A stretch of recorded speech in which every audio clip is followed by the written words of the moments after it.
Entrevista Venevisión. Líder en opinión. Por tu canal independiente, Venevisión. Amigos, bienvenidos a Entrevista Venevisión. A esta hora nos acompaña Liborio Guarulla, él es el gobernador del estado Amazonas. Bienvenido una vez más, gobernador, a Entrevista Venevisión. Bueno, muchas gracias por darnos el espacio para comunicarnos con el pueblo venezolano. Rápidamente, porque son muchos los temas que tenemos que tratar, quería saber su posición en relación con la memoria y cuenta que rindió ayer el vicepresidente de la República, Aristóbulo Isturiz. Él hablaba de que estamos en una situación de crisis, pero que es optimista. Bueno, yo no puedo opinar lo mismo, primero porque yo vengo de vivir en el pueblo que se llama Puerto Ayacucho y además estar en Venezuela. Y la realidad de Amazonas y la realidad de Caracas se parece mucho en el sentido de la escasez, de la inflación, de la devaluación del bolívar y de la inseguridad y muchos otros elementos que realmente nos llevan a decir que Venezuela está en su peor crisis. Amazonas es un estado además fronterizo. Y recientemente el presidente de la República anunció unas medidas económicas, entre ellas el aumento del precio de la gasolina. ¿Cómo se está implementando este aumento en el estado Amazonas? Sí, ciertamente. ¿Y cómo además fue recibido por la población? Bueno, de alguna manera con mucha ironía, porque es que en el estado Amazonas, por ejemplo, el Estado central a través de PDVSA hace la distribución de la gasolina a través de la misión Sucre. Y un litro de gasolina en Amazonas está entre 200, 400 y 600 bolívares. Así que mueve a risa cuando se habla de un bolívar, de 6 bolívares, incluso cuando se habla de que va a haber un precio internacional a 198. Bueno, ojalá lo puedan vender porque todos estamos ansiosos de ello. Quiero decirle que la distribución de gasolina se ha utilizado para la discriminación. No le venden la mayoría a los indígenas. Hace 2 días hubo una manifestación en Puerto Ayacucho, precisamente porque los indígenas tienen más de un mes que no le venden gasolina en el puerto de Samariapo, entonces no pueden llegar a sus comunidades, no pueden llegar a los municipios. Pero también lo hacen por color, en el sentido de que si no son afectos al color rojo, tampoco le venden gasolina. Entonces, ciertamente los millones de litros que entran a Amazonas van para, digamos, el otro país que es Colombia, para actividades delictivas como el narcotráfico y la minería.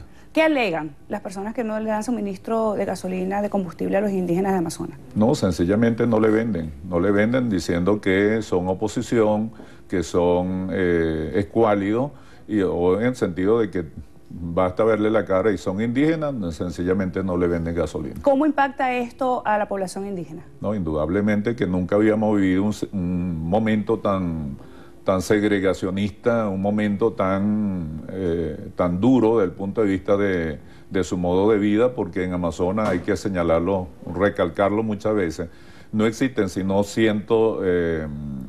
como 102 kilómetros de carretera hacia el interior.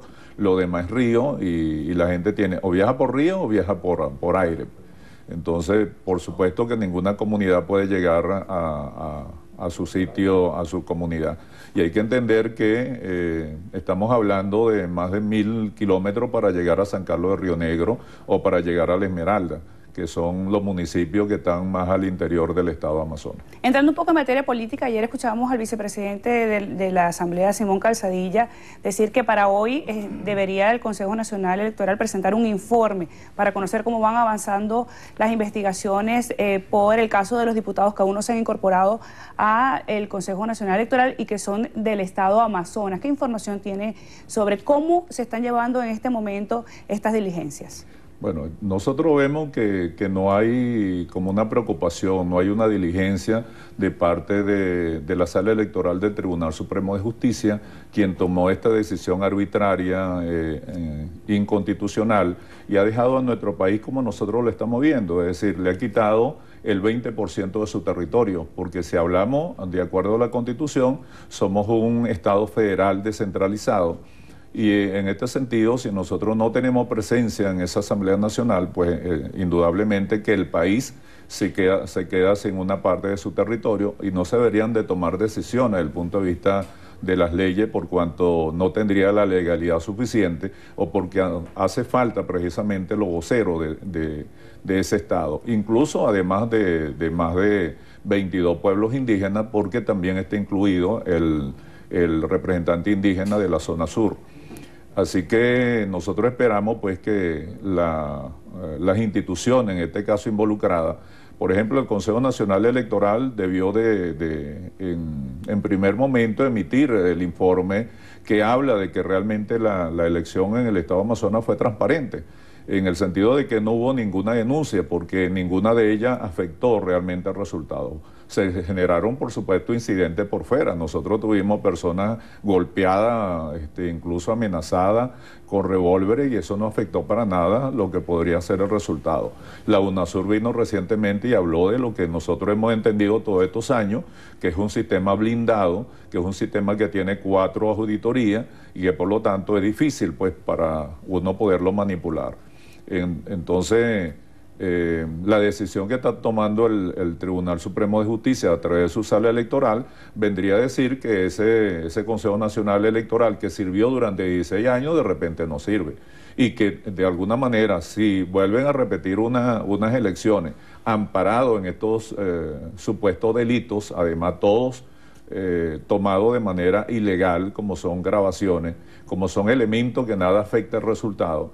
Bueno, nosotros cómo vamos a ir a unas elecciones para gobernadores, cómo vamos a ir a un referéndum, cómo vamos a ir a unas elecciones presidenciales, donde una simple persona se toma la atribución de no estar de acuerdo con ese resultado, de tomarse la soberanía de un pueblo para sí mismo, y además que un tribunal, valiéndose de elementos que nunca se han utilizado, como son los recursos de amparo, que además han estado prohibidos de acuerdo a la propia sala constitucional, pues lo utilicen en este caso para despojar a una persona de la potestad que le ha dado un pueblo. Entonces, esa es la situación. ¿Por qué los diputados de Amazonas? ¿Por qué no a lo mejor los de Carabobo, los de Aragua, los del Zulia? ¿Por qué Amazonas? Sí, yo pienso primeramente porque en el fondo de esta persona todavía subyace pues el tema de la discriminación, el tema de la conquista y la colonización, y el tema del apartheid. Nosotros siempre hemos estado sufriendo este tipo de situación.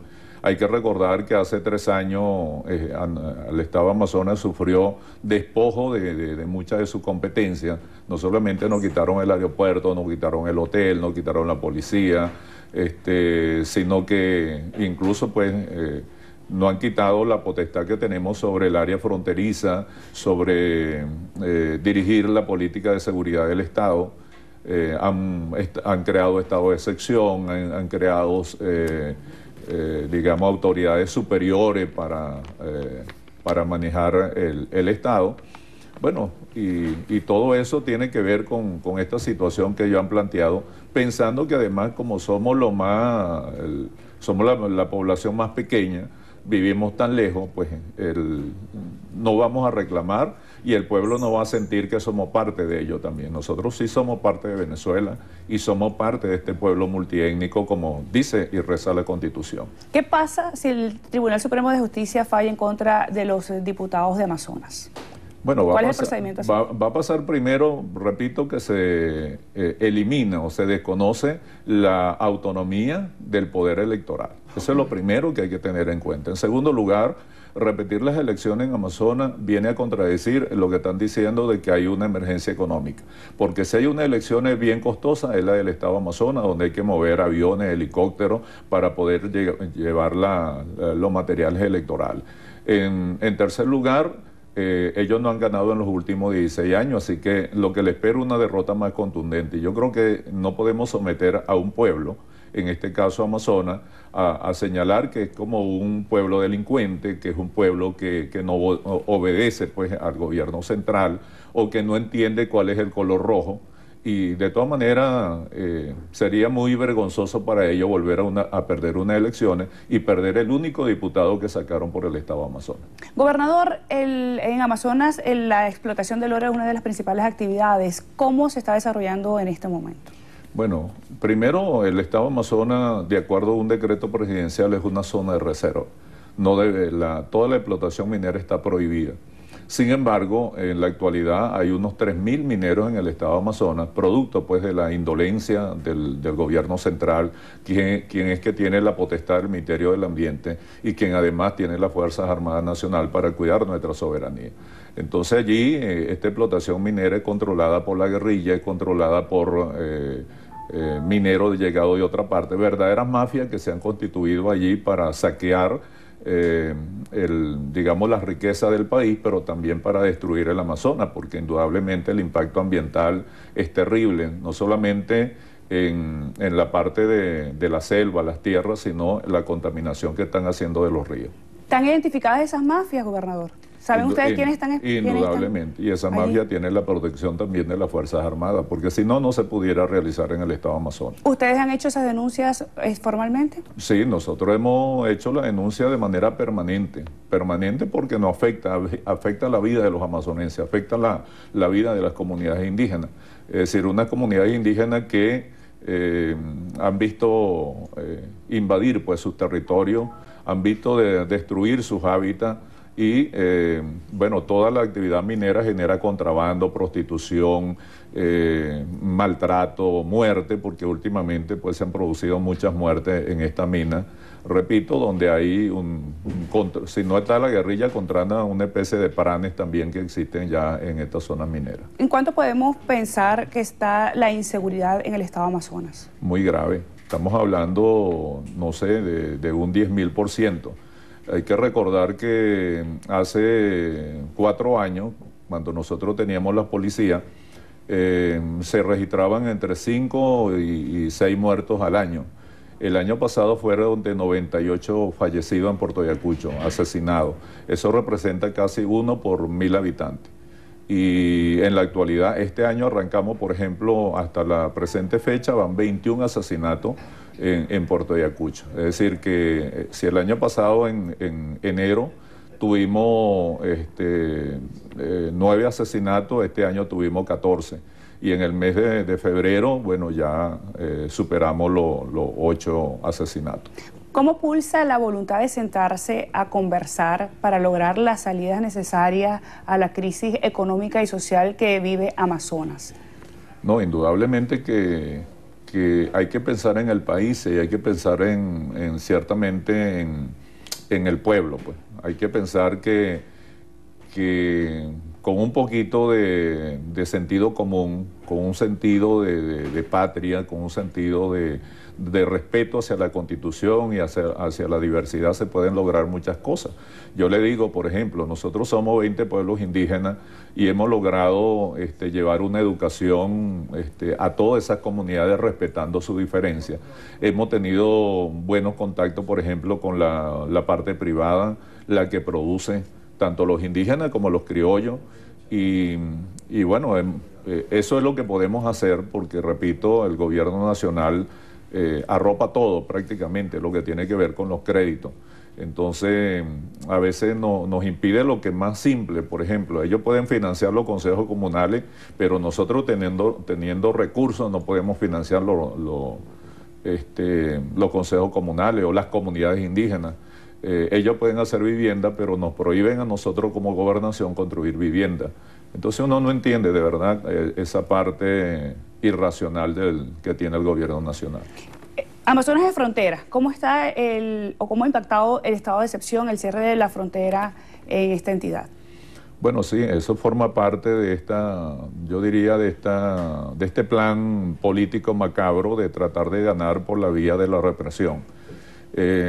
En el municipio de Ature, que es el municipio capital, que tiene prácticamente el 70% de la población electoral, el año pasado decretaron un estado de excepción alegando unos elementos, por supuesto, que no existen en la realidad, como era una explotación de estaño, de un mineral que es difícil de verdad de poder conseguir. Alegaron el tema del contrabando, y yo le puedo decir que después de casi 3 meses, lo que se ha generado, pues indudablemente que ahora hay grupos paramilitares controlando toda la frontera, hay más contrabando, digamos, la situación de los precios se ha encarecido más todavía, porque indudablemente que esto es una frontera, es algo vivo donde siempre estamos intercambiando lo fundamental tanto para los colombianos como para los venezolanos.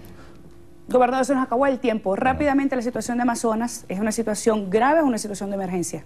No, indudablemente que estamos en emergencia como está todo el país. Estamos en emergencia, pero además no tenemos voz, porque no tenemos a nuestros voceros en la Asamblea Nacional. Y cuando yo hablo de los voceros, hablo también del representante del PSUV, que tiene el derecho porque fue electo y sacó los votos suficientes para estar allí presente. Necesitamos la voz del indígena porque, repito, nosotros somos 22 pueblos, somos la mayoría de la población indígena de este país y necesitamos pues tener voceros. Y si no lo hacen, pues Venezuela pierde una parte de su territorio y nosotros tenemos que venir en una especie de peregrinaje cada semana a plantear nuestra situación en la Asamblea Nacional o en los medios de comunicación. Gobernador, agradecida por su visita a Entrevista Venevisión, nos acompañó Liborio Guarulla, gobernador del estado Amazonas.